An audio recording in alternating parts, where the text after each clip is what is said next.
tún kí wá pé àkú dédé àsìkò yìí níbi ìwò kẹtì láǹfààní láti ti máa darapọ̀ mọ́ wa lórí ìkànnì Arólé Baba 1010 TV2 níbi tá a ti ṣe bẹ́ẹ̀ mọ́ròyìn wá lájẹ́ òbalẹ̀ látàrí bá a ṣe máa ń lágbára nágbòrò tá a máa ń tẹsẹ̀ kùkú wọ̀nà tó jìn nípa ìròyìn alájẹ́ òbalẹ̀ yìí tó jẹ́ tí gbèsè tó sì tún jẹ́ ojúlówó ìròyìn tí kò lẹ́jà bákan nú bí màá ṣe tàwa náà kọ́ Elédùmarè olófin rọ̀ wá lọ́rùn tó sì ní a máa lọ ká máa bọ̀ kó sì máa já sí lílọ àti bíbọ̀ àtẹ̀yìntẹ̀ olólùfẹ́ wa náà tá à níye máa fọpẹ́ fìyìn fún ní gbogbo ìgbà pé ẹ kú àdúró ti gbogbo àsìkò Elédùmarè yóò máa jó ní ìdúró fẹ́ni kọ̀ọ̀kan wa ìròyìn fún tàsìkò yìí wọn náà làyànfẹ́ Elédùmarè ló fẹ́ ṣe bẹ́ẹ̀ tó mú wa bí ìṣe mi lórí ìkànnì yìí ẹ já wo kókó tí ń bẹ nínú ìròyìn ṣáájú ẹ̀kúnrẹ́rẹ́ rẹ̀ báyìí.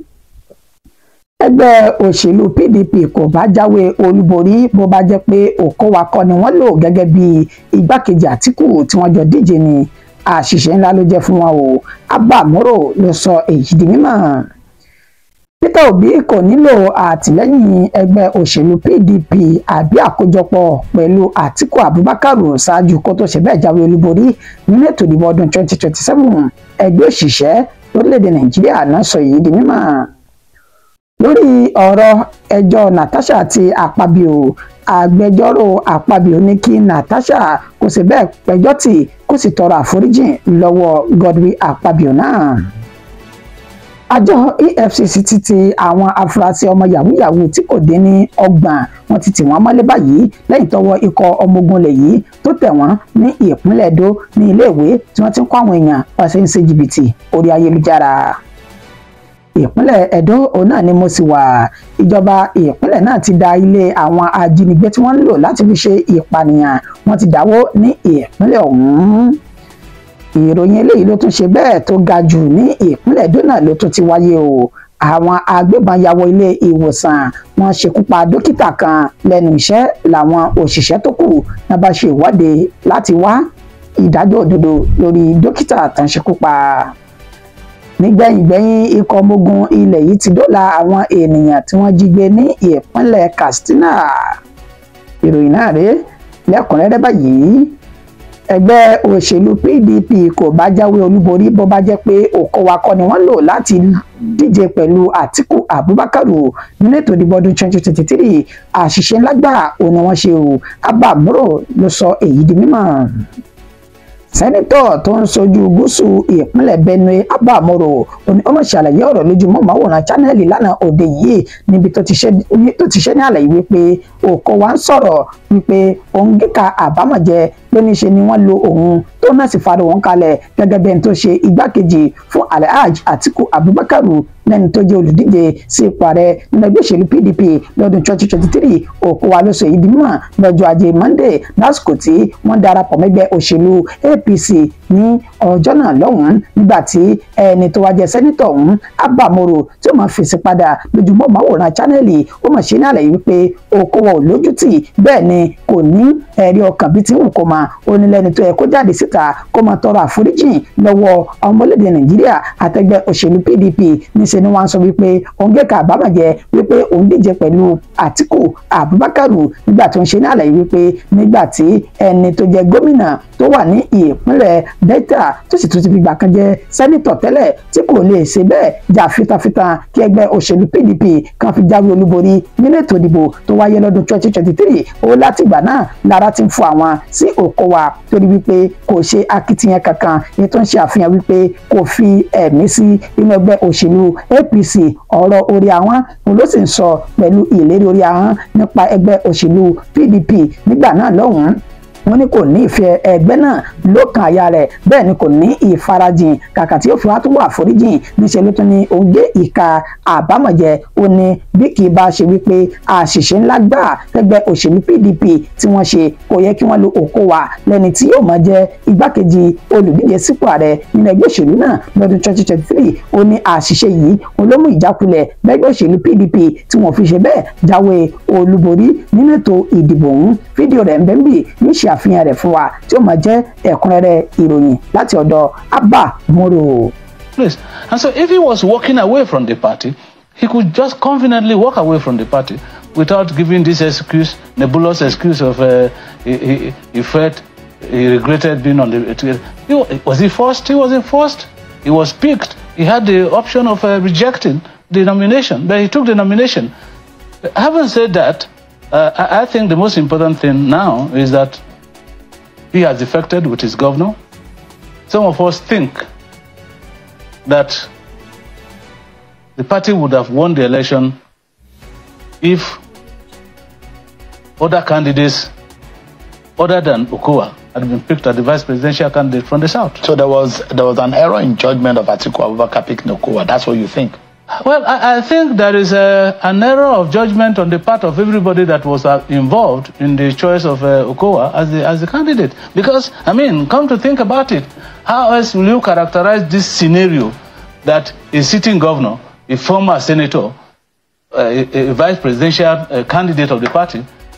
couldn't deliver his state even to the president? Ẹ káàbọ̀ padà. Peter Obi kò nílò àtìlẹ́yìn PDP àbí àkójọpọ̀ pẹ̀lú Àtíkù ṣáájú kó tó ṣe bẹ́ẹ̀ jáwé olúborí nínú ètò ìdìbò ọdún 2027 ẹgbẹ́ òṣìṣẹ́ ló sọ èyí di mímọ̀. Nigeria Labour Congress látọ̀dọ̀ ẹni tó jẹ́ igbákejì ààrẹ fún ẹgbẹ́ òṣìṣẹ́ ti ètò òṣèlú nínú ẹgbẹ́ òṣìṣẹ́ náà ọ̀jọ̀gbọ́n Theophilus Udubuaku ó ṣe àlàyé ọ̀rọ̀ ní àná òde yìí lásìkò tí wọ́n ń ṣe ìfọ̀rọ̀wánilẹ́nuwò pẹ̀lú rẹ̀ ojúwe Peter Obi lẹ́ni tí ọmọlédè Nàìjíríà tí wọ́n ń fẹ́ kán sì fẹ́ ṣe bẹ́ẹ̀ di ìbò wọn fún nínú ètò ìdìbò ọdún 2027 nígbà tó ń ṣe ní àlàyé pé Peter Obi kò nílò àtìlẹ́yìn ẹgbẹ́ òṣèlú PDP rárá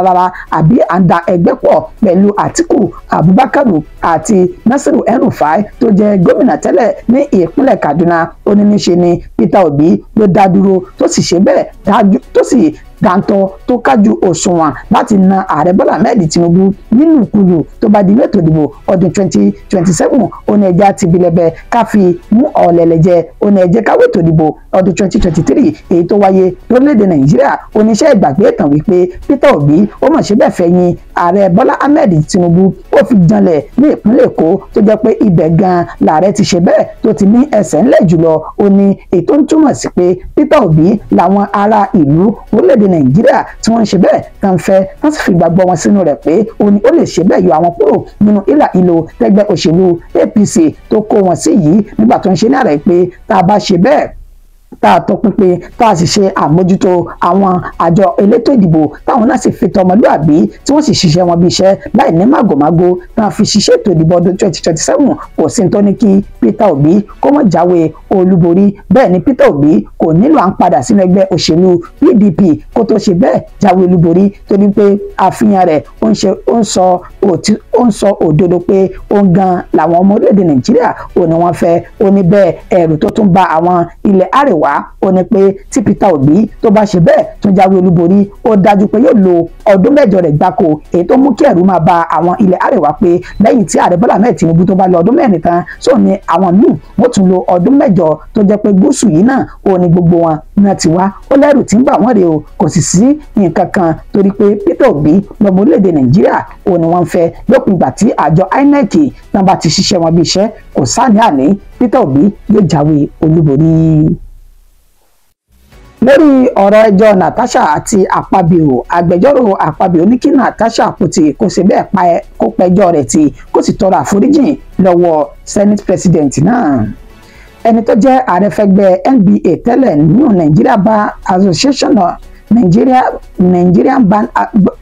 Nigerian Bar Association tó tún jẹ́ Senior Advocate of Nigeria èyí Olisa Agbakoba ó mà ti ṣe bẹ́ẹ̀ fi ohùn ránṣẹ́ sí ẹni tó jẹ́ sẹ́nitọ̀ tó ń ṣojú àárín gbùngbùn ìpínlẹ̀ Kogi èyí Natasha Akpoti Oduagha ní orí ọ̀rọ̀ àti ẹ̀sùn tó fi kan Senate President Godwin Akpabio wípé ó ṣe bẹ́ẹ̀ fẹ́ fi agídí tagbára jídòdò òun bùjẹ èyí sexual harassment léyìí tó ti ń lọ ní ilé ẹjọ́ láti bí oṣù mélòó kan sẹ́yìn èyí tó ti mú kí wọ́n ṣe bẹ́ẹ̀ fi ọwọ́ sí júwèé lé fún Natasha Akpoti pé kó lọ́ọ́ rè rọ́kúnlé fún odidi oṣù 6 lórí ọ̀rọ̀ náà èyí tí wọ́n sì sọ nímọ̀ pé ó ń bẹ ní iwájú ilé ẹjọ́ títí di àkókò yìí wọn ló wá mú kí ẹni tó jẹ́ agbẹjọ́rò fún Godwin Akpabio Olisa Agbakoba tó ti wá sí bẹ́ẹ̀ tún kọ lẹ́tà ìta gbangba fún ìgbẹ́kejì ọ̀tọ̀ọ̀tọ̀ èyí tó gbé déètì ọjọ́ 22 nínú oṣù kẹrin ọdún táwa yìí tó fi ránṣẹ́ sí Akpoti wípé tó bá kọ̀ tí kò bá mú ẹ̀rí máa jẹ́ mìíṣó wá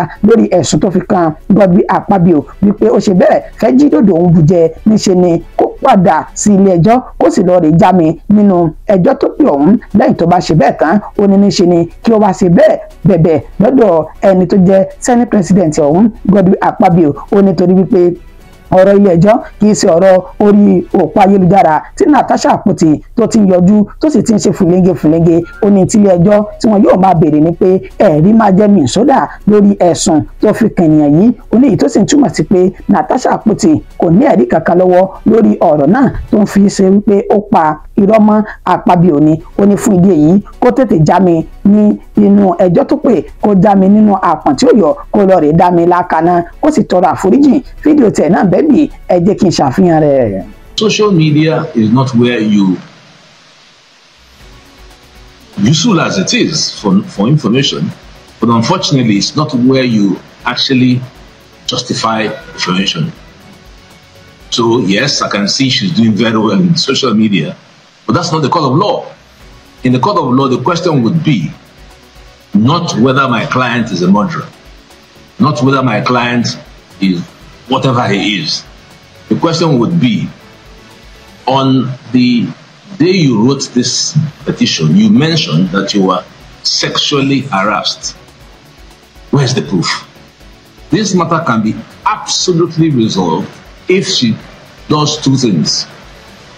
Responds to my letter proving that the allegation is true. And I will turn to my client and say, well, yes, proof. Or saying, well, I'm sorry that what I said is not correct. That's it. Experienced lawyers don't just run to court. You play out what we call the pre-trial process. Ẹ káàbọ̀ padà o. Àjọ EFCC ti àwọn afurasí ọmọ yahoo tí kò dín ní 30 mọ́ àtìmọ́lé báyìí lẹ́yìn tọ́wọ́ ikọ̀ ọmọ ogun ilẹ̀ yìí tó bá wọn ní ìpínlẹ̀ Edo lórí pé wọ́n ní ilé ìwé tá ti ń kọ́ àwọn èèyàn ní jìbìtì orí ayélujára. Àwọn ọmọ oníjìbìtì orí ayélujára tá a mọ̀ sí yahoo náà dá ilé ẹ̀kọ́ yahoo náà sílẹ̀ ní ìpínlẹ̀ Edo èyí tán pé orúkọ rẹ̀ ní Osu Kingdom tó wà ní Benin City olúlu ìpínlẹ̀ Edo náà gẹ́gẹ́ bí wọ́n ṣe ṣe ní àlàyé pé ikọ̀ ọmọ ogun ilẹ̀ yìí 4th Brigade Nigeria Army ó ní wọ́n ṣe bẹ́ẹ̀ ṣe ìkọlù lẹ́yìn tí wọ́n gba ìròyìn lọ́dọ̀ àwọn mọ̀lẹ́bí àwọn ọmọ tí wọ́n ń bẹ ní ilé ìwé ọ̀hún wípé níṣe ni wọ́n ṣe bẹ́ẹ̀ kọ́ àwọn ọmọ náà ní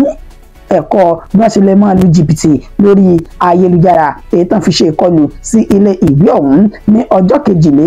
kejìdínlọ́gbọ̀n inú oṣù kẹrin ọdún tá a wà yìí. Àjọ EFCC ó ní wọ́n ṣe bẹ́ẹ̀ tí wọ́n fi ìròyìn náà tán fi sójú òpó ayélujára wọn láti ṣe ní àlàyé pé níṣe ní kọ́ ọmọogun lẹ̀ yìí náà ti ṣe bẹ́ẹ̀ fa àwọn ènìyàn tí wọn kò dín ní 30 láàárín obìnrin tọkùnrin nínú wọn tó sì ní wọ́n ti wà ní àtìmọ́lé báyìí nígbà táwọn yóò kọjú wọn sílé ẹjọ́ lẹ́yìn ọ̀pọ̀lọpọ̀ ìwádìí tí àwọn bá ṣe. Ìpínlẹ̀ Edo òun náà ni mo sì wà níṣe ni ìròyìn kún bẹ́ẹ̀ fọ́fọ́fọ́ fún ti àsìkò yìí o. Ìjọba ìpínlẹ̀ náà ti da ilé àwọn ajínigbé ó ti dáwó níbi tí wọ́n ti ń ṣe bẹ́ẹ̀ ṣe kópa àwọn ènìyàn tó sì ń pín ẹ̀yà ara ènìyàn ní ìpínlẹ̀ ọ̀hún.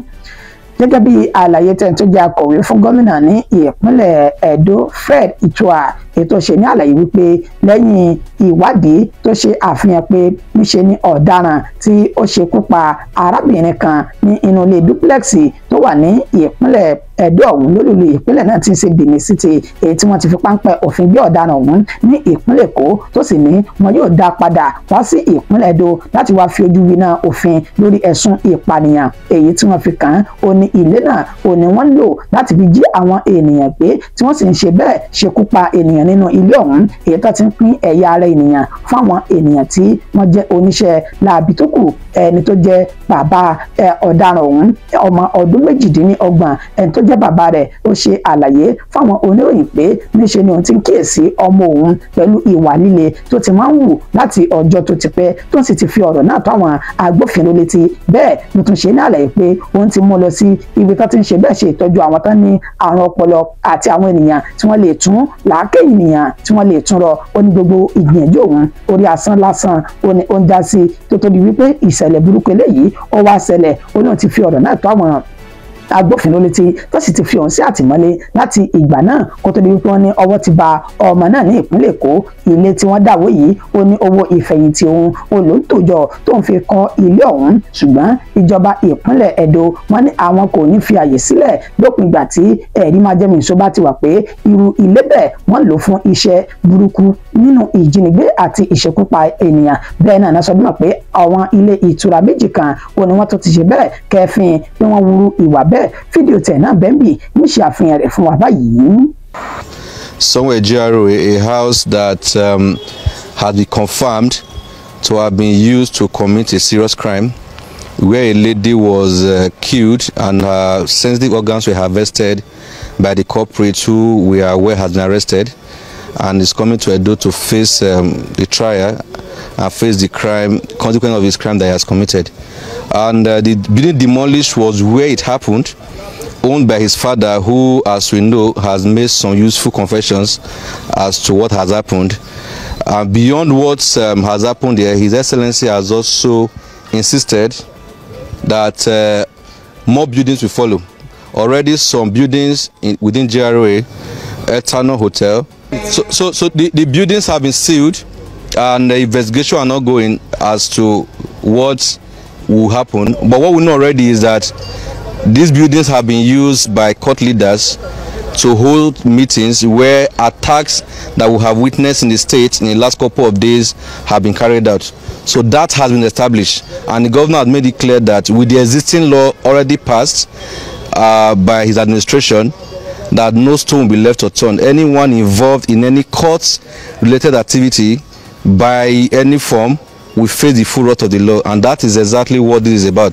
Ẹ tún káàbọ̀ padà. Ìròyìn eléyìí òun ló ṣe bẹ́ẹ̀ tó tún ga tó sì bani lọ́kàn jẹ́ pẹ̀lú bí orílẹ̀-èdè Nàìjíríà bó ṣe dẹnu kodò látàrí ètò ààbò tó mẹ́hẹ̀ báyìí. Ní ṣe ni àwọn agbébọn náà ya wọ ilé ìwòsàn wọ́n fi ṣekú pa dókítà tó wà lẹ́nu iṣẹ́ ní ìpínlẹ̀ Ẹdó náà ló tún ti ṣẹlẹ̀. Dókítà tí wọ́n pe orúkọ rẹ̀ ní Alex Ògúnníyì tó jẹ́ dókítà ní ilé ìwòsàn University of Benin Teaching Hospital ní ìpínlẹ̀ Ẹdó ó ní wọ́n ṣekú pa ní ọjọ́ Ẹtì tí ń ṣe Jímọ̀ tá a lò sẹ́yìn yìí gẹ́gẹ́ bí wọ́n ṣe ṣe ní àlàyé pé ó wà lẹ́nu iṣẹ́ lọ́wọ́ lásìkò tí àwọn agbébọn náà wọ́n ṣe bẹ́ẹ̀ ya wọ ibi tí ó ti ń ṣiṣẹ́ ọ̀hún níbi tí wọ́n ti sọ bímọ pé wọ́n yìnbọn lù ú tó ní kúlùkù tó jẹ́ òṣìṣẹ́ ní ilé ìwòsàn náà àtàwọn tí wọ́n wá fún ìtọ́jú tán sàsálà fún ẹ̀mí wọn lẹ́yìn tí wọ́n ṣe ikú pa Alex Ògúnníyì tán ó ní wọ́n ní wọ́n bá ẹsẹ̀ wọn sọ̀rọ̀ tán sì kúrò ní inú ilé ìwòsàn náà. Láti ìgbà náà ó ní àwọn tán jẹ́ òṣìṣẹ́ ilé ìwòsàn ọ̀hún náà ti ṣe ìwọ́de ìfẹ̀hónúhàn lórí ìdájọ́ òdodo nípa àwọn tán hu ìwà náà pẹ̀lú bá ṣe ṣekú pa ọ̀dọ́mọdékùnrin tí ọjọ́ orí rẹ̀ kò tí ì ju àárín 20 ọdún lọ náà pe orúkọ rẹ̀ ní Alex Ògúnníyì tó jẹ́ dókítà ní ilé ìwòsàn ọ̀hún. Fídíò bá ṣe ṣe ìwọ́de tó fi ń béèrè fún ìdájọ́ òdodo lórí ikú arákùnrin ọ̀hún òun náà wà yáàyín tí ń ṣe àfihàn rẹ̀ fún wa báyìí.